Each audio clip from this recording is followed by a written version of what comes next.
Welcome again friends. चलिए देखते हैं आज के वीडियो में। अगर आपका Bose portable home speaker triple black start नहीं हो रहा है पावर बटन के प्रेस करने पर या फिर बाकी किसी भी बटन के प्रेस करने पर कुछ भी नहीं हो रहा है, तो उस केस में आपको कैसे उसको रीस्टार्ट करना है या फिर रीसेट करना है। आपको दबाना होगा प्ले पॉज का बटन जो कि सेंटर में है माइनस और प्लस वॉल्यूम के बीच में, कंटिन्यूसली फॉर 10 सेकेंड्स। जी हाँ, आपको प्ले पॉज बटन को 10 सेकेंड के लिए दबा के रखना पड़ेगा। 10 सेकेंड के बाद आप देखेंगे कि उसमें व्हाइट लाइट ग्लो करेगी।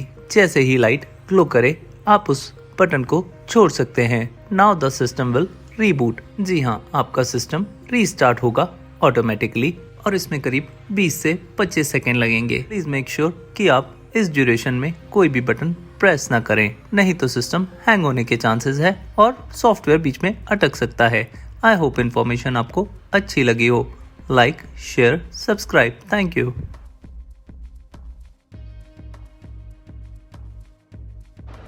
Battery 50.